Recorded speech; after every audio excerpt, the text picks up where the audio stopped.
Bonjour à tous. Alors le titre, c'est toi qui l'as trouvé d'après le résumé que je t'ai donné, donc je ne suis pas sûr de le connaître par cœur. Je crois que c'est la négation du droit du positivisme au constructivisme juridique, je crois. Hein, c'est quelque chose comme ça. Alors ça a l'air très barbare comme titre. En fait, je vais vous parler d'un sujet qui me tient à cœur aujourd'hui. C'est le droit, la nature du droit comme science du juste, ce qui est souvent ignoré. J'ai un ami qui a une formule qui me plaît beaucoup. Il dit: c'est incroyable le nombre de gens qui s'avouent nuls en maths comparativement au nombre de gens qui s'avouent nuls en droit. C'est probablement dû au fait que les gens sont encore plus nuls en droit qu'en maths. Et effectivement, il y a une chose qu'il faut constater, c'est que le droit ne fait absolument pas partie du tronc commun des savoirs dans nos sociétés. On ne fait pas de droit à l'école, on ne fait pas de droit au lycée, à aucun moment. Et c'est extrêmement problématique parce que déjà nul n'est censé ignorer la loi, mais en soi c'est déjà un problème de confondre la loi et le droit. Définir le droit, c'est une question très compliquée. C'est même une question à laquelle on n'arrive pas à répondre en général, pour une raison simple, c'est que c'est pas pertinent d'essayer de définir le droit dans le mot tel qu'il est employé actuellement, parce que c'est un mot qui est polysémique, ça recouvre tout un tas de réalités différentes. Ça peut désigner principalement ce que j'appellerais le droit corpus, c'est-à-dire les ensembles de règles, et d'une autre part le droit discipline, c'est-à-dire le travail que font les juristes. En général, le grand public, quand on lui parle de droit, il entend la définition synthétique qui est en gros les règles communes à la cité qui servent à concilier les intérêts contradictoires et l'étude de ces règles. Le problème, c'est que cette définition, elle est un effet du positivisme ambiant. Qu'est-ce que c'est le positivisme en droit ? C'est le fait de considérer que les règles juridiques sont un produit du gouvernement et un produit de l'État. Qu'elles sont décidées, qu'elles ont posées, hein, c'est de là que vient le mot, c'est le droit qui est posé. Et donc leur origine et leur légitimité, ça doit être l'État, ça doit être la puissance publique. Et c'est comme ça que c'est étudié en général le droit, et y compris si on va dans les facs de droit, quand on commence l'étude du droit, une des premières choses dont on vous parle, c'est de la pyramide de Kelsen, que vous connaissez peut-être. La pyramide de Kelsen, c'est une pyramide, au sommet il y a la Constitution, ensuite vous avez les lois, puis vous avez les règlements, puis vous avez tout en bas les coutumes. Et donc l'idée, c'est qu'un état de droit au sens allemand, Rechtsstaat, c'est un état dans lequel toute l'action de l'État est juridicisée, c'est-à-dire répond à des règles, à des normes, mais à aucun moment ça ne dit d'où vient le droit, quelle est sa légitimité fondamentale, et donc c'est une boucle en fait dans laquelle la légitimité de l'État, c'est le droit, mais la légitimité du droit, c'est l'État. Ce qui est extrêmement problématique pour des libéraux. Et l'ennui, c'est que, alors même Kelsen d'ailleurs était perdu un petit peu dans son système, puisqu'il devait quand même expliquer qu'il y avait je crois qu'en allemand c'est Grundnorm, c'est-à-dire une norme de base qui appuyait l'ensemble de l'édifice. Et les positivistes acharnés le critiquaient énormément pour ça, en expliquant que, mais à ce moment-là, il revenait à une idée de droit naturel, à une idée de supérieur, et que donc ça n'était pas correct. Le problème, c'est que pour nous autres libéraux, ça nous parle, hein, plutôt. L'idée qu'il y a un droit naturel sur lequel doit s'appuyer l'ensemble de l'édifice.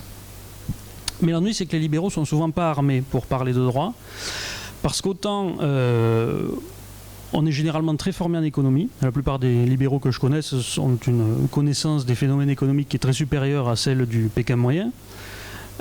Parce que ça les intéresse et donc ils ont une meilleure connaissance, ils savent ce qui est possible, ils savent ce qui n'est pas possible. En revanche, en droit, non. Parce que c'est un sujet soit qu'on estime étranger à la cause, soit, chez certains, le droit en soi c'est un problème, justement parce que comme ils retiennent l'idée positiviste qui est que le droit est une émanation de l'État, comme l'État c'est pas bien, le droit non plus, c'est juste un instrument de domination, etc. Donc ce que je voudrais vous donner, c'est les clés principales pour comprendre ce que c'est le droit fondamentalement, ce que ça a été très longtemps et ce que les juristes n'ont cessé de considérer comme vrai que très récemment, à une époque qui est justement celle de l'État triomphant. Donc, pour vous parler de ça, je vais vous faire alors je vais pas vous faire un petit cours, je vais vous faire une petite présentation raisonnée de l'histoire du droit et ensuite des méthodes du droit. Et vous allez voir déjà que faire l'histoire du droit, c'est faire l'histoire d'une science en fait. C'est comme quand vous faites de l'histoire des mathématiques ou de l'histoire de la physique, vous voyez petit à petit comment on a découvert des concepts qui existent en soi. C'est ça qui est très important. Alors on part du début. Il faut savoir que la science du droit, elle a commencé comme toutes les autres sciences, c'est-à-dire par l'observation. C'est-à-dire qu'on observe le monde, on essaie de repérer des redondances, des catégories, et ensuite on théorise. C'est comme ça que c'est apparu le droit. Si on remonte au tout début, le premier texte juridique qu'on cite habituellement, c'est le Code d'Hammurabi à Babylone au XVIIIe siècle avant notre ère. Donc c'est très ancien, n'est-ce pas? Alors on s'interroge un petit peu sur la nature de ce texte. Certains disent que c'était essentiellement un monument posthume à la gloire du roi, d'autres que c'était effectivement fait pour maintenir des textes de législation. Mais ce qui est intéressant, c'est que surtout c'était un recueil de décisions. C'est-à-dire qu'il y avait eu des litiges, où il y avait eu des délits, des actions qui avaient été mal commises, ou des litiges qui étaient apparus entre deux personnes. Le roi avait jugé, puisque le roi avait une fonction de juge dans ces sociétés, et la solution qu'il avait trouvée en litige devenait la solution pour tous les cas qui devraient se poser ensuite. D'accord ? Donc à la base, les premières codifications sont purement des questions jurisprudentielles. On trouve une solution, on la garde. Bon. L'idée, c'est que vous avez une bonne solution, il faut la conserver pour l'avenir, donc on l'écrit. Et surtout qu'à partir du moment où vous avez un bon juge, qui était le roi, qui a rendu une bonne décision, ça serait idiot de confier un nouveau litige à un autre juge qui risquerait d'être un mauvais juge. Donc là-dedans, vous avez déjà deux idées.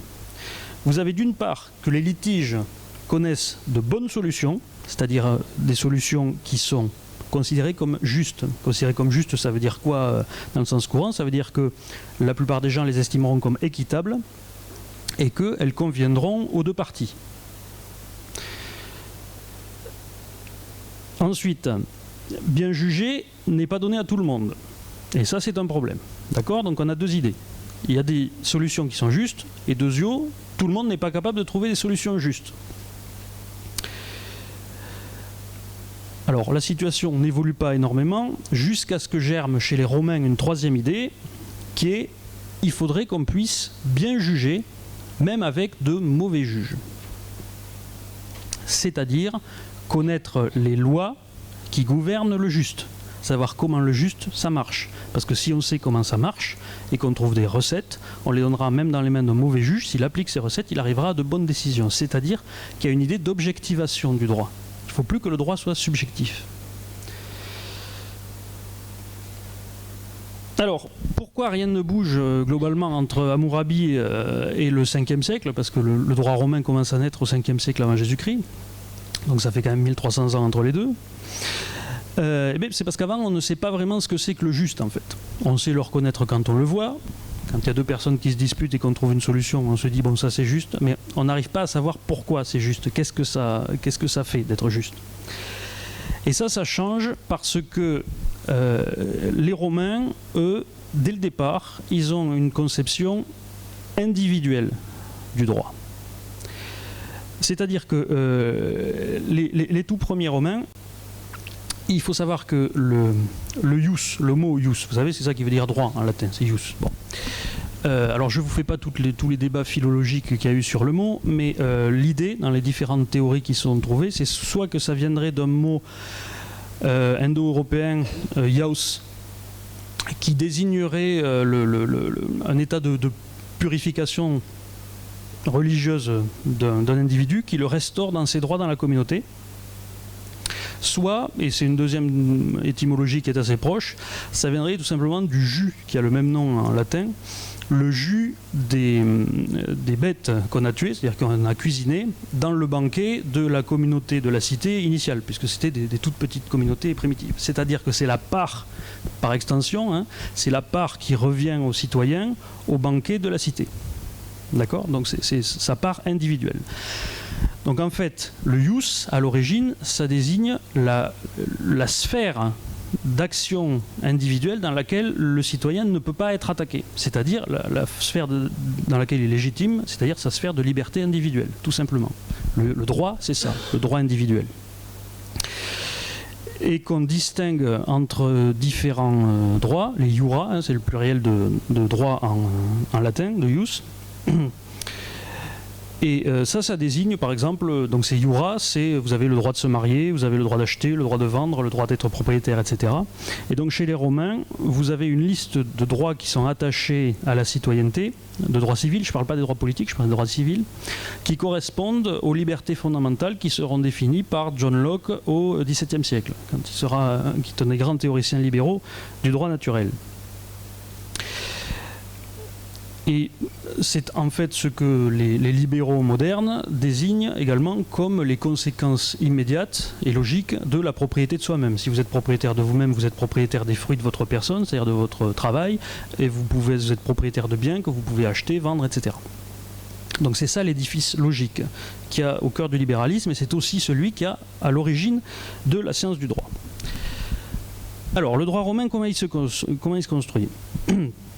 Vous avez cet ensemble de droits qui, dès le début, alors je ne vous refais pas toute l'histoire de Rome, mais comment est né l'État romain.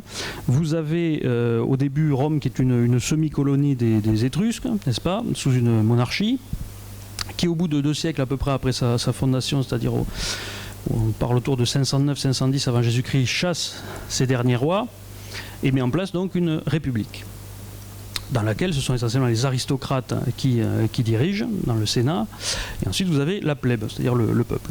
Et les seuls qui peuvent avoir le pouvoir de juger, ce sont les aristocrates. Et ça, assez rapidement, ça pose un problème à la plèbe, parce que, en tant qu'interprète du droit et d'un droit qui n'est pas écrit, c'est-à-dire des coutumes, qui est une mémoire à l'époque encore sur le modèle d'Hammurabi, c'est-à-dire des souvenirs de jurisprudence, etc., si vous êtes un particulier de la plèbe, vous n'avez pas forcément accès au droit. Si vous allez voir le magistrat peut décider ou non de prendre votre affaire, de la juger, etc. Et donc ça, c'était inadmissible parce que si vous n'avez pas accès à une juridiction, votre droit, il n'est pas garanti. Si quelqu'un vous conteste votre terrain, vous ne pouvez pas aller le faire valoir en justice, donc vous êtes abandonné, donc en fait, votre droit ne vaut rien. Donc ça a donné plusieurs sécessions de la plèbe, au cours de laquelle a été obtenue la codification de ces droits fondamentaux dans ce qu'on appelle la loi des 12 tables, qui est l'édifice fondateur, si vous voulez, du droit romain, dans lequel il y avait ce qu'on appelait des actions de la loi, qui étaient en fait les actions qui étaient ouvertes à tous les citoyens, qui pouvaient invoquer devant un magistrat en disant par exemple un tel me conteste la propriété là-dessus, donc je veux faire telle action, et ensuite on allait devant un juge qui était un juge privé, qui n'était pas un magistrat, qui allait trancher le litige. Donc l'accès à la défense par la communauté des droits individuels se fait à travers cet édifice de la loi des 12 tables. Donc à partir du moment où on en est là, si vous voulez, alors je compare souvent la loi des 12 tables au Bill of Rights américain, si vous voulez, d'accord, la liste des 10 premiers amendements qui donnent véritablement les droits fondamentaux que vous pouvez avancer. Donc ça crée une situation intéressante. C'est-à-dire que vous avez une masse de citoyens romains, d'accord, avec des droits individuels définis qui interagissent entre eux. Donc vous avez des litiges qui apparaissent et il faut les régler en tenant compte de cette loi des 12 tables qui était donc qui garantit les droits fondamentaux. Et il y a une nouvelle idée qui sort de là, si vous voulez, c'est que le juste, le justus, donc, c'est quand on respecte le droit des individus concernés. D'accord, le jus. Donc si on a respecté votre droit de propriété, c'est que la décision est juste. Et donc ça sera un principe de droit romain qui est très important, qui est sum quique tribuere, attribuer à chacun le sien. C'est-à-dire faire en sorte que quand il y a un litige, faire exactement la part du droit de chacun. D'accord, ne léser personne. Pas plus et pas moins. Il ne s'agit pas de redistribuer, il ne s'agit pas d'ajouter plus à un qui ne mérite, c'est de savoir que chacun a un droit propre et de voir où est la limite entre les deux. Parfois, c'est un qui a complètement usurpé le droit, à ce moment-là, on rend son droit à l'autre. Et parfois, dans d'autres situations, l'estimation doit être plus juste. Simplement, sur quelle base on le fait ça ? Sur quelle base on juge ? Eh bien, on revient au problème qu'il y avait à l'époque d'Hammurabi, c'est-à-dire que ce sont des juges qui tâtonnent, et qui cherchent des solutions un peu au pif, en disant bon, ça me paraît à peu près juste. Et c'est comme ça qu'on parle d'arbitrium iudicis. Ça peut se traduire par l'arbitrage du juge ou par l'arbitraire du juge. Dans les deux cas, c'est un problème puisque on repose sur l'intuition du juge en espérant que ce sera lui qui arrivera à bien voir comment, comment trouver la bonne solution quand deux droits s'opposent. Donc c'est pas un système qui est satisfaisant.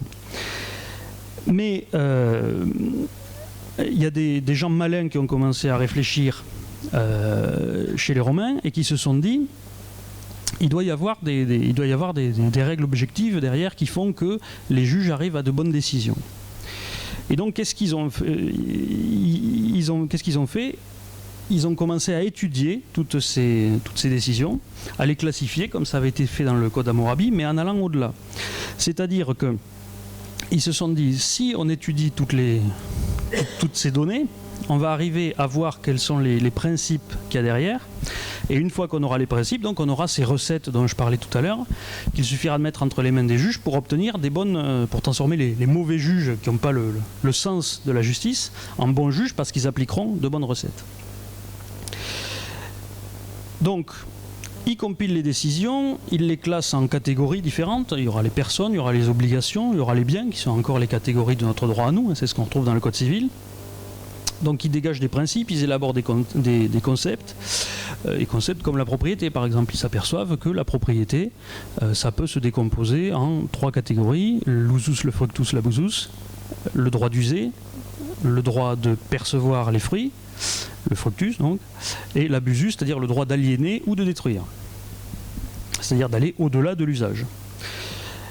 Et donc, il découvre ce qu'on peut appeler les lois du juste, c'est-à-dire les principes qu'il y a en dessous et qu'il faut appliquer. Donc ça produit tout un tas de littérature qui est produit par les jurisconsultes.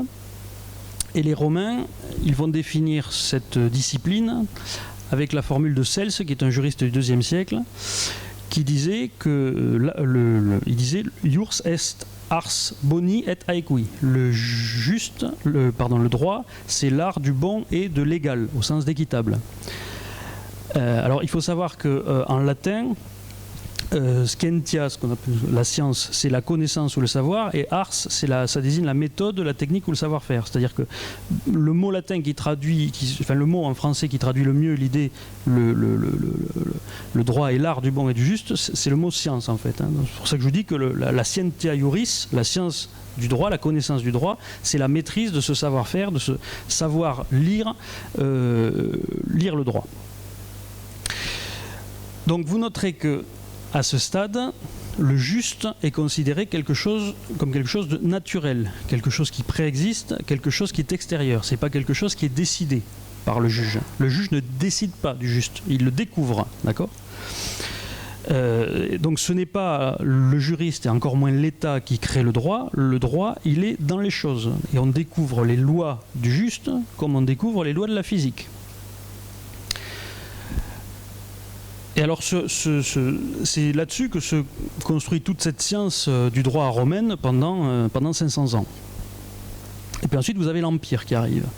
Je ne vais pas vous refaire l'histoire de l'Empire non plus, mais enfin disons que toutes les institutions de Rome qui étaient très libérales à la base se pervertissent, que l'Empire devient un gouvernement autoritaire et qui a tendance à devenir de plus en plus totalitaire, en particulier avec l'arrivée de juristes qui sont un peu louches, des gens comme Ulpien, comme Papinien, qui sont restés comme de très grandes figures de l'histoire du droit, mais qui en fait étaient pour une bonne part des carriéristes, des gens au service du pouvoir, et qui avaient une vision assez totalitaire du droit. C'est-à-dire qu'ils pensaient qu'il fallait avoir un droit qui contrôle toute la société, et qui opère l'organisation de toute la société. D'accord ? Il y a une véritable mutation à ce moment-là qui se produit.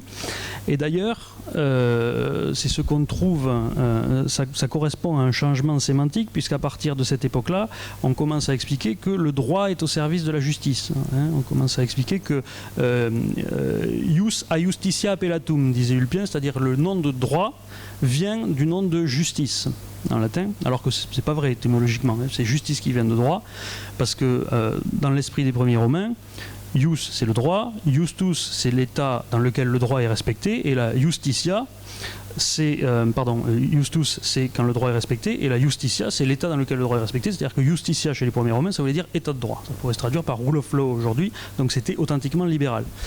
Avec Ulpien, l'idée c'est qu'il faut mettre le droit au service de la justice. Donc vous avez une justice qui devient distributive et qui est censée donc régler, réordonner la société, donc ça devient une vision totalitaire du droit. Et en particulier, ça devient un droit dans lequel la place de la législation, c'est-à-dire de la volonté de l'État à travers le droit, devient prépondérante.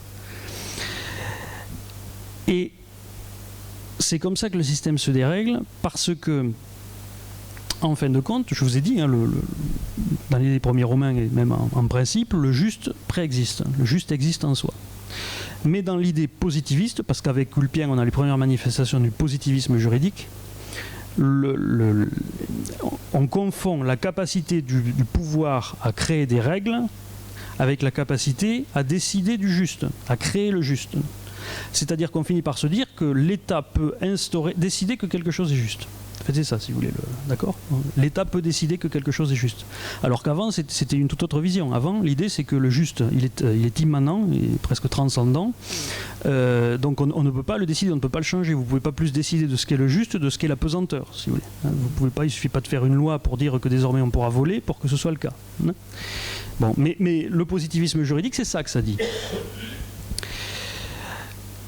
Donc c'est extrêmement problématique parce que si le droit est la science du juste, ce qui permet de produire le juste, les règles qui sont produites quand on respecte les apports de cette science du juste et ce qu'elle a compris, les principes qu'elle a dégagés, les concepts qu'elle a formés, à ce moment-là, vous disposez ces règles, c'est une technologie qui permet de libérer la société, puisque ça permet d'installer la sécurité juridique, de faire en sorte que les individus sachent que leur liberté d'action, la justice est préservée. Et ça produit des sociétés qui sont beaucoup plus dynamiques. C'est pour ça que les sociétés qui ont un état de droit, ou un état qu'on dira libéral, nous, mais comme je vous l'ai dit, en fait, la conception, l'histoire du droit est une histoire libérale, puisque le droit, originellement, c'est quelque chose qui repose sur les mêmes concepts philosophiques que le libéralisme. À partir du moment où vous laissez tomber ces principes-là, vous avez des sociétés qui sont forcément beaucoup moins dynamiques, et c'est comme ça que l'Empire romain s'est progressivement sclérosé, soviétisé, et qu'il a fini par s'effondrer. J'avais écrit un bouquin là-dessus aussi que j'étais venu vous présenter ici, mais je ne vais pas refaire toute cette histoire, ça serait trop long. Donc simplement, ce qu'il faut savoir à ce stade, c'est qu'avec l'effondrement de l'Empire, la connaissance du droit romain en Occident disparaît.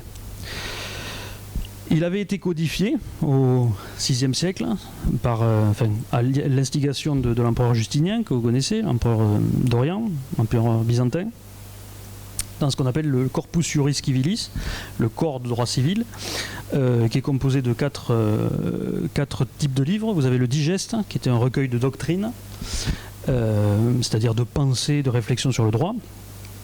Vous avez le Code, qui était un recueil de lois, les Novelles, qui était le recueil des nouvelles lois qu'avait rajouté Justinien, et les Instituts, qui était un manuel. Bon. Mais tout ça a complètement disparu et a été complètement ignoré en Occident. Il faut se souvenir que de tête, en gros, avec entre la chute de l'Empire romain et entre l'apogée plutôt de l'Empire romain et l'an 1000, on passe d'une population qui est, en tout cas pour la population masculine, alphabétisée à peu près 50%, à une population qui est alphabétisée à 1% autour de l'an 1000. Donc on arrive à une société qui est totalement ignare, qui est totalement incapable de penser ou de lire simplement des textes de droit. Donc ça se perd, sauf chez les gens qui savent lire, c'est-à-dire dans l'Église essentiellement, qui va rebâtir un ouvrage juridique qui est très proche du droit romain, puisque c'est le droit canonique qui accompagnera l'histoire du droit. J'en reparlerai un petit peu plus tard. Mais donc on a des sociétés qui régressent, et ça c'est très intéressant, parce que ça permet de voir ce que c'est qu'une société sans droit, sans science du droit surtout, c'est-à-dire qu'on revient à absolument n'importe quoi, et n'importe quoi en droit c'est les ordalies. Alors les ordalies, c'est par exemple, vous dites que la vache elle est à vous, le voisin il dit qu'elle est à lui, vous mettez tous les deux la main dans le feu et celui qui tient le plus longtemps, la vache est à lui. Voilà. parce que c'est Dieu qui l'a décidé, ou parce que voilà, c'est celui qui avait raison et protégé par les saints, mais c'est complètement, c'est complètement irrationnel, si vous voulez, comme mode de pensée, d'accord, mais vous êtes face à des populations qui n'ont pas moyen de réfléchir à autre chose, ils ne connaissent pas. Et en plus, encore une fois, vu que le droit est une science perdue, ben vous l'avez plus. Hein. Si on perd la technologie pour faire des fusées, on ne peut plus aller sur la Lune. Il faut tout réinventer depuis le début. Donc on est véritablement dans une régression. Alors que si le droit, encore une fois, n'était qu'un ensemble de règles que quelqu'un impose, on se serait dit, partout où il y avait un seigneur féodal assez puissant, il aurait remis en place un système de règles et il y aurait eu un système juridique. Hein. Mais c'est pas le cas. Pourquoi c'est pas le cas? Parce que le droit, c'est pas ça. Le droit, c'est pas un corps de règles qui est imposé par quelqu'un. C'est pas un phénomène social comme le veut, ou social et politique comme le veut le positivisme juridique. C'est une véritable science qui recherche un phénomène naturel qui est le juste. Donc on arrive dans ce système juridique assez épouvantable au Moyen-Âge qui de fait est très handicapant notamment économiquement parce que si vous n'avez plus de droit, vous n'avez plus de contrat. Parce que si chaque fois que vous faites un contrat et qu'ensuite, déjà bon, il faut l'écrire, hein, le contrat, et donc même si ce n'est qu'un contrat oral, ensuite s'il faut prouver en mettant la main dans le feu ou en voyant qu'il tient le plus longtemps dans l'eau froide, vous comprenez que ça ne fonctionne pas. Votre contrat il n'a absolument aucune valeur. Hein. Il faut qu'il y ait un minimum d'écrit. Et au XIe siècle, miracle presque dirais-je, on remet la main sur les compilations de Justinien en Italie. C'est un certain Irnerius qui va fonder la première université à Bologne. Et là, c'est une véritable révolution, il faut comprendre. Hein. C'est tout d'un coup, on se dit, mais en fait on peut trancher rationnellement les litiges. Les gens ne savaient pas, hein. Ils ne savaient pas. Pour eux, ça n'existait pas. C'est une révélation technologique presque. Hein. C'est comme si on trouvait un vaisseau extraterrestre. Intellectuellement, c'est la même chose. C'est pour ça que ça a eu un succès phénoménal. Et que tous les intellectuels ont voulu commencer à travailler là-dessus et que vous avez eu une effloraison partout des universités qui sont apparues parce que vous aviez une renaissance malgré tout locale de l'économie, notamment en Italie du Nord avec les cités, où là vous avez tout un tas de bourgeois qui se sont dit mais alors ça y est, maintenant on aura des instruments qui nous permettront d'avoir accès à une justice qui soit un petit peu plus sûre, hein, pouvoir faire valoir ses droits. Et donc tous ces nouveaux juristes, ils se mettent frénétiquement à lire ce corpus et ils le minent, mais ils le minent authentiquement, intellectuellement. C'est-à-dire que il n'a pas été question de prendre les textes et de dire c'est comme ça qu'il faut faire. Regardez, il y a des lois. Non, non. Ils ont fait ça très intelligemment, c'est-à-dire ils ont vu que c'était un édifice intellectuel, qui avait de la logique, que c'était doctrinal, et donc ils ont commencé à chercher à saisir les concepts et à les appliquer dans ce qui était déjà des vagues coutumes qui commençaient à apparaître. Donc c'est véritablement ce qu'on pourrait appeler un travail de rétro-engineering. Je vous parlais de vaisseaux extraterrestres. Si on trouvait un vaisseau extraterrestre, certains disent qu'on a trouvé, on le découpe, en tout cas, ou si on trouve un avion soviétique, par exemple, à l'époque, ou aujourd'hui, quand on trouve un avion d'une puissance étrangère, on le découpe, on essaie de le remonter ensuite, on essaie de comprendre comment il marche, on essaie de voir s'il y a des choses technologiquement dedans qu'on ne maîtrise pas. Bon, c'est la même chose qui a été fait avec cet ensemble doctrinal, donc on démonte et on essaie de voir comment ça marche et si on arrive à reproduire les faits. Donc ça c'est ce qu'on a appelé la renaissance du droit en Occident. Alors il y a eu quelques effets pervers parce que dans le droit romain tardif, vous aviez toute la partie, la tradition du droit civil qui était magnifique et qui reposait sur cette science du juste que je vous disais au départ, mais c'était mélangé avec toutes les dispositions de l'Empire romain tardif d'état policier. Donc la quaestio impériale, c'est-à-dire la torture, qui était impossible à appliquer sous la République romaine, on ne torturait pas un citoyen, hein, c'était interdit. On torturait des citoyens sous l'Empire, ça il n'y avait pas de problème, hein, parce que ça c'était une dégénérescence totale. Et donc on s'est remis à appliquer de la torture en sortie du Moyen-Âge. Avant, on torturait à travers les ordalies, mais c'est parce qu'on pensait que ça donnait la réponse de manière rationnelle. Là, on s'est dit que torturer les gens, ça permet d'obtenir une réponse rationnelle en les faisant parler. Ça, c'était pour les affaires pénales. Et on mettra quelques siècles à comprendre que ça, c'était des scories, disons, de la pollution du Bas-Empire. Mais, si vous voulez, comme il y avait tellement de belles choses avec ça, la propriété, etc., qu'on s'est dit que, puisque la propriété, tout ça, ça vaut, alors tout ce qui est dans le code, il y a eu une espèce de sacralité comme ça. Donc, l'esprit critique sur cet ouvrage qui était magnifique a mis un petit moment à se construire. Mais bon, grosso modo, en fait, la redécouverte du droit romain, elle a permis en partie le boom économique des siècles qui a suivi dans le reste de l'Europe en réinstaurant un droit sûr. qui a souvent été mélangé d'ailleurs avec des droits locaux, hein, puisqu'on ne l'a pas forcément appliqué tel quel, même si parce que vous avez grosso modo des coutumes qui sont apparues localement en disant nous on ne fait pas exactement comme on fait dans le droit romain, etc. Mais généralement les juges, eux, c'était des gens qui avaient été formés dans les universités au droit romain, donc ils appliquaient des solutions et des concepts qu'ils avaient trouvés dans le droit romain, et c'est comme ça que la plupart des droits nationaux se sont constitués. Ça a été un petit peu différent si vous allez, si on va dans les endroits qui avaient très peu été dominés par les Romains, ou pas longtemps, en particulier, ou qui avaient particulièrement souffert pendant les invasions barbares, comme en Angleterre par exemple. J'en reparlerai un petit peu plus bas. Ce qui a caractérisé l'Angleterre, c'est que eux, ils ont moins redécouvert le droit romain, c'est moins arrivé chez eux, mais eux, ils ont redécouvert depuis la base. C'est-à-dire que c'est produit en Angleterre un phénomène, et c'est comme ça qu'on a deux systèmes aujourd'hui, le système civil et le système de common law. C'est parce que les Anglais, en fait, sont repartis du début et ont refait un petit peu le même travail que avaient fait les Romains avec la classification, la conservation des décisions, etc. Et le système jurisprudentiel de common law est en fait aujourd'hui très similaire à ce qu'était le système sous la République romaine. Alors le problème, c'est que avec la construction des États et des ordres juridiques nationaux, on a commencé à reproduire le vice romain. C'est-à-dire qu'à la base, le Code civil de 1804, alors certes c'est Napoléon, et donc c'est le produit d'une uniformisation un petit peu autoritaire sur la fin, mais en fait c'était un processus qui était quasiment achevé, qui était un travail des juristes de la monarchie depuis des siècles, qui cherchait une uniformisation progressive du droit sur le territoire national en amalgamant les apports du droit romain et la coutume, comme je vous le disais. Donc le code civil à la base, c'est pas une législation qui est apportée de force sur la tête des Français comme ça en disant désormais on fera comme ça et puis c'est tout. Non, c'est essentiellement le produit d'un droit qui était né, qui avait été admis, qui avait été construit par les juristes, et donc en fait on a codifié des choses que la population sur les territoires estimait généralement comme le juste moyen de solutionner les litiges. Et la propriété, par exemple, était un concept qui avait acquis sa légitimité. C'est-à-dire tout le monde était d'accord pour dire que c'était bon. Mais avec le temps, depuis 200 ans, l'État a recommencé à s'arroger souvent le droit de tripatouiller les législations, de changer les codes. Et c'est la citation que j'aime beaucoup du juriste italien libéral Bruno Leoni qui disait que la législation c'est au droit ce que la planification est à l'économie. C'est-à-dire c'est souvent une tentative a priori de créer des systèmes qui vont répondre à tous les problèmes qui se poseront, alors que dans la science juridique, l'idée justement c'est on peut réfléchir un petit peu à des futurs problèmes qui vont se poser, mais essentiellement on s'appuie sur l'acquis du passé, sur ce qui a déjà été dit. Et donc c'est justement ce dont je vais vous parler maintenant en parlant des méthodes du droit, pour que vous voyez que le droit est une science comme les autres en fait.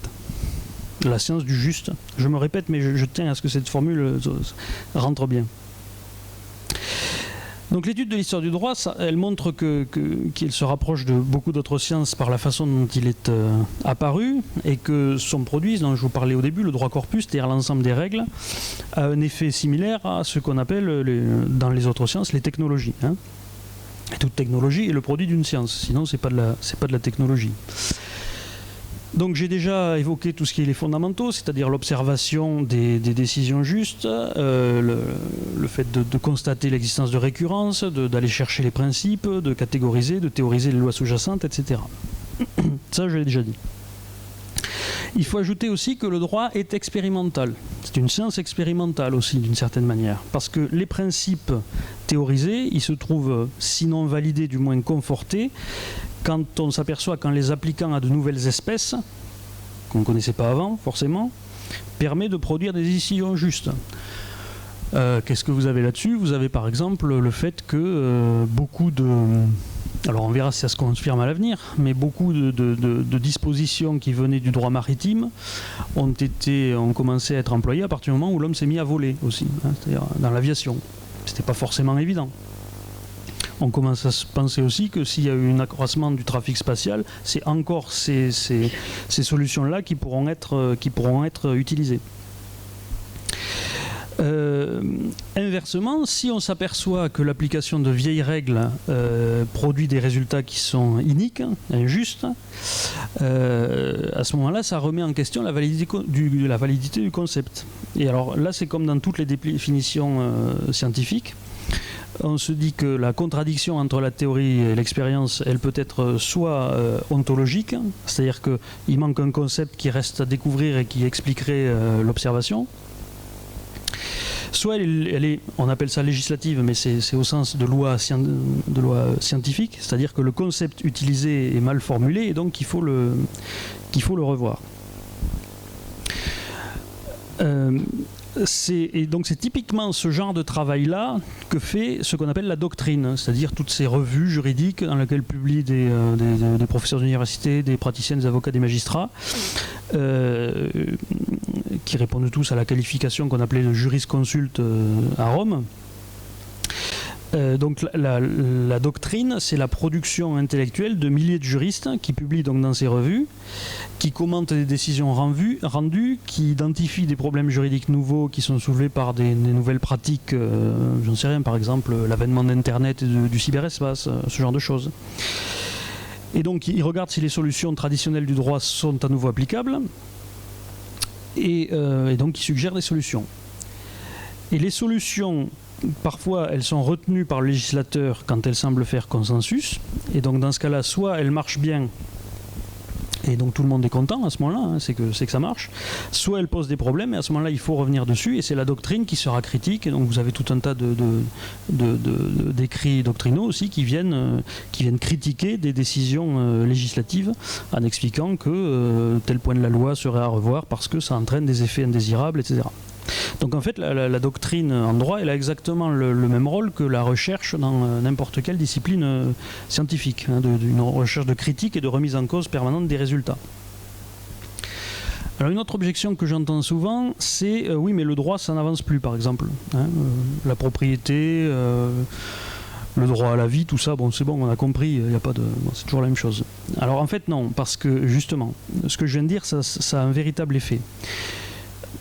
Comme dans toute autre science, on a fini par commencer à comprendre on a commencé par comprendre les choses qui étaient les plus simples et les plus évidentes, les plus basiques. Et la propriété, par exemple, même si malheureusement c'est souvent contesté par l'État aujourd'hui, c'est un concept qui est très basique. Le fait que ce qui est à moi est à moi, ce qui est à toi est à toi, bon. Mais le droit, il progresse dans le détail, mais aussi en découvrant des domaines qui sont tout nouveaux et qui viennent de contradictions nées par l'expérience. Alors, je vous donne un exemple. Par exemple, vous avez tout un pan du droit qui est le droit de la consommation, qui est né depuis un demi-siècle environ. Ça a dû commencer dans les années 60-70. Avant ça, on s'en tenait au principe du Code civil. Le principe du Code civil, c'était les conventions tiennent lieu de loi à ceux qui les ont faites. Donc à partir du moment où vous avez signé un contrat, sauf pour certaines dispositions immorales, etc., qui sont prévues en amont, mais bon, dans le cas général, vous signez un contrat commercial de n'importe quel type, à partir du moment où vous avez signé, vous êtes engagé, d'accord ? Et si ça se passe mal pour vous, c'est votre faute, vous aviez qu'à réfléchir avant. Bon. Et ça, c'était une vision parfaitement logique, qui résultait de la vision de contractants libres et égaux en droit, qui est le principe de la Déclaration des droits de l'homme. Qui lui-même, la Déclaration des droits de l'homme, était un texte qui avait été écrit par des juristes, donc qui était très, très imprégné de toutes ces idées-là. Simplement, avec la complexification technique du monde moderne, on a fini par s'apercevoir qu'en fait, ça ne pouvait pas fonctionner. Ce principe ne suffisait pas. Et notamment, il y avait un déséquilibre entre le consommateur, celui qui achète en bout de chaîne, et le professionnel, celui qui travaille, celui qui connaît, c'est-à-dire entre le profane et le savant. Parce que votre banquier, simplement, celui qui connaît tous les petits caractères, qui connaît toutes les implications de ce qui sera écrit dans un contrat, peut être amené à contracter avec vous et à vous mettre dans une situation difficile. En particulier, il y a eu d'énormes problèmes sur les gens qui faisaient des cautionnements disproportionnés, etc. Donc c'est comme ça qu'on a mis en place tout un tas de nouvelles réglementations avec des obligations d'information de la part de celui qui sait le plus vers celui qui sait le moins. Donc, si vous voulez, on a constaté simplement avec l'expérience qu'il y avait une dissymétrie dans certains rapports et que pour corriger cette dissymétrie, il était juste qu'on ne considère pas les deux parties à un contrat sur le même pied d'égalité. D'accord ?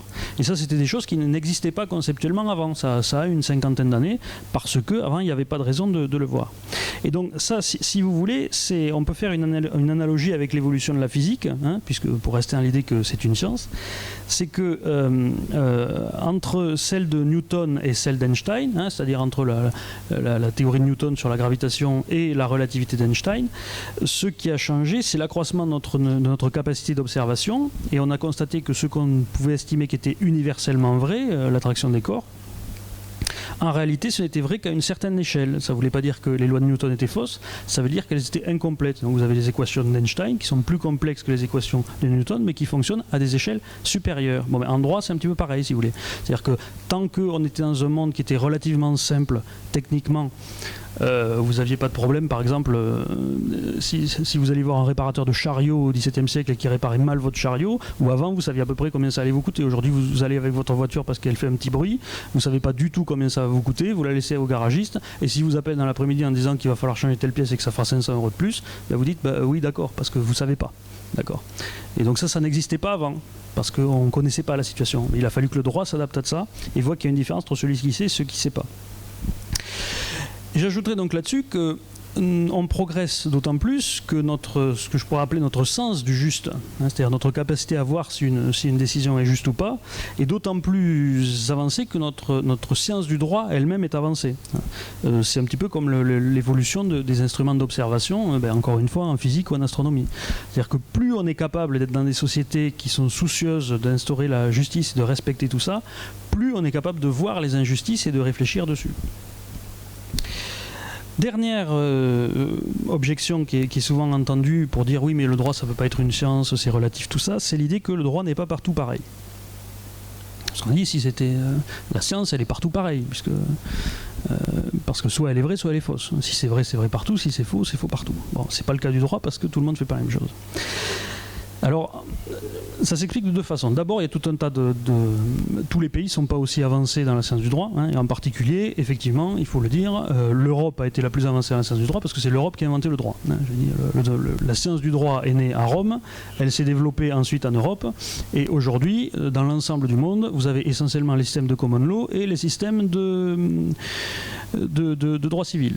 Et tous les autres systèmes sont un peu ou prou inspirés de ça, là où on a inspiré des systèmes juridiques. Hein. Vous n'aviez pas véritablement de droit chinois, par exemple. Vous n'avez pas eu de théorie du droit chinois. Vous aviez des règles, mais vous n'aviez pas de théorie du droit. Même si on allait chez les Grecs d'ailleurs, hein, chez les Grecs, c'est-à-dire avant les Romains, vous n'aviez pas de droit. Les jugements étaient rendus essentiellement par des jurys populaires à Rome, d'accord, qui souvent rendaient des décisions uniques un petit peu à la tête du client.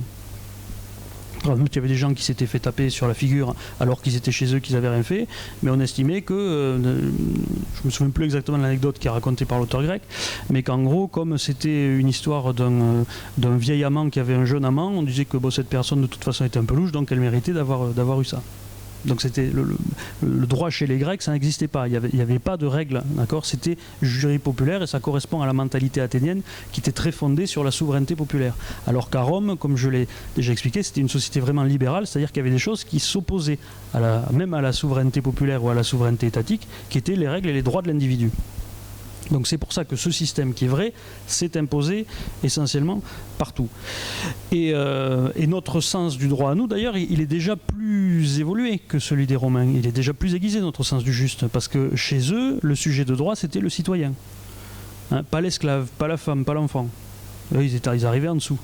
Donc en soi, l'universalisation du sujet de droit à tout être humain, ça c'est un énorme progrès, d'accord ? Ça a énormément avancé.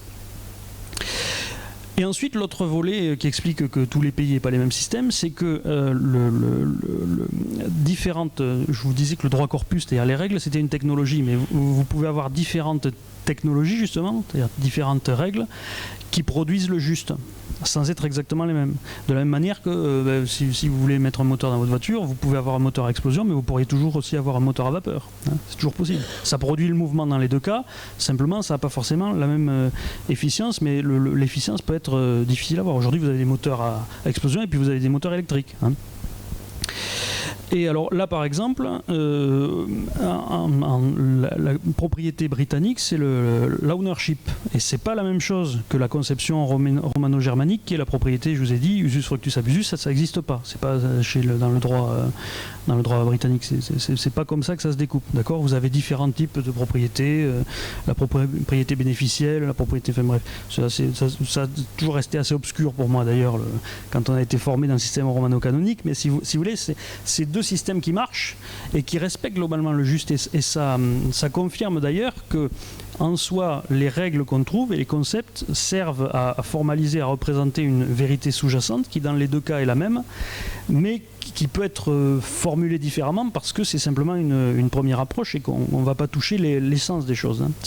Ce ne sont que des formules, ce ne sont que des modèles, de la même manière que les équations en physique sont des modèles. Mais ça n'est pas la réalité elle-même. Une équation en physique, c'est pas l'équation d'Einstein, c'est pas la gravitation. Hein. C'est deux choses qui sont différentes. Elle explique juste comment elle marche. Et il est possible d'ailleurs que ce soit aussi une question d'échelle et qu'un jour on s'aperçoive que finalement le mode de propriété britannique est plus efficace à un certain degré que le mode de propriété romain, ou inversement. Et peut-être que dans 1000 ans, il y aura un des deux systèmes juridiques qui l'emportera très nettement sur l'autre, mais que simplement, à l'échelle où on est, au degré de complexification des sociétés qu'on est nous aujourd'hui, il est impossible de voir cette différence. Voilà donc ce que je voulais vous expliquer sur le droit comme science du juste, et surtout sur le fait que donc le juste existe, préexiste, et qui est une chose dont je ne pense pas avoir de mal à vous convaincre, puisque si vous êtes ici aujourd'hui, et c'était la conception de Bastia aussi, hein, c'est que le juste doit fonder la loi, essentiellement. Et que d'ailleurs, la priorité, ça doit être des libéraux, ça doit être d'instaurer le juste et de respecter le juste, et qu'ensuite la prospérité, tout ça, ça vient en surplus. Mais la principale chose d'abord, c'est de respecter le juste. C'était la vision des Romains à la base, c'est pour ça qu'ils ont mis au point ce système. Et c'est pour ça que ce système a eu du succès, et je vous dis, il avait disparu et on l'a redécouvert, et avec un grand bonheur on l'a redécouvert au Moyen-Âge, parce qu'on s'est aperçu justement que ça permettait de transformer la société. Donc ça, je pense que... Alors, ça veut dire quoi ? C'est quoi les conséquences qu'il faut en voir ? Eh bien, c'est justement que la législation, puisque justement la grande question de ce colloque un peu, c'est de savoir, de parler du fait qu'on est envahi de réglementations superfétatoires ou arbitraires. L'idée, c'est que la législation, donc le droit qui est porté par la puissance publique, elle n'est juste que si elle consiste en une codification de ce qui est le produit de la recherche juridique, c'est-à-dire de ce qui a été démontré, de ce qui est admis et de ce qui est considéré par les juristes et à travers eux par la population comme juste, hein, c'est-à-dire ce sur quoi personne ne songe à revenir. Donc seul ce qui est certain devrait être codifié et donc devrait faire loi, et le reste, ce qui n'est pas sûr, ça devrait généralement laisser justement la place à l'interprétation, à la décision et à la discussion juridique. Parce que si on n'est pas dans un système comme ça, on est forcément dans un système qui est autoritaire, qui est constructiviste et qui est anti-scientifique. Parce que si vous ne recherchez plus le juste quand vous faites du droit, si vous cherchez à organiser, si vous cherchez à mettre des dispositions pour mener un troupeau, hein, pour dire les gens ils feront plus ça si on les oblige à faire ça, vous n'êtes plus du tout dans le droit. C'est plus du droit ce que vous faites. C'est purement de la réglementation, c'est purement de l'ingénierie sociale, mais c'est plus du droit. Et ça, c'est extrêmement important. Donc je pense que ça, c'est une arme que les libéraux doivent avoir en tête. C'est un discours qu'ils doivent avoir. Hein. Je vais essayer de le faire très rapidement aujourd'hui. Mais c'est effectivement un discours qui n'est pas souvent porté. Parce que je le disais au début, les libéraux ont de bonnes connaissances en économie, mais moins en droit. Et j'ai envie de dire, même les juristes ont une mauvaise connaissance en droit. Parce que ce que je vous ai dit là, je suis à peu près sûr que la plupart des camarades avec lesquels j'ai fait mes études de droit, aujourd'hui, ne le savent toujours pas. On ne leur a jamais dit le droit est la science du juste. Et pourtant, ils ont eu des cours d'histoire du droit où on leur a expliqué ce que je vous ai dit là. Mais même moi, c'est en travaillant plus tard que j'avais toujours eu cette idée hein, que le juste préexiste, si vous voulez, que c'est une véritable valeur fondamentale qui ne dépend pas de la volonté humaine. Mais c'est quelque chose qui devrait être enseigné, qui devrait être formulé pour se battre contre ce positivisme ambiant, parce que si on considère comme essence, hélas, la plupart des théoriciens du droit en vue, que le droit est un phénomène social, qui a un champ juridique de la même manière qu'il y a un champ social ou je ne sais pas quoi, et que donc il faut étudier les systèmes juridiques comme des émanations de ces champs sociaux, mais qu'en gros tous se valent et qu'il n'y a pas de normes ou d'étalons avec lequel les juger, ben ça c'est faux, parce que je vous le dis, le droit est la science du juste, et donc tous les systèmes doivent être évalués en fonction de ce critère-là.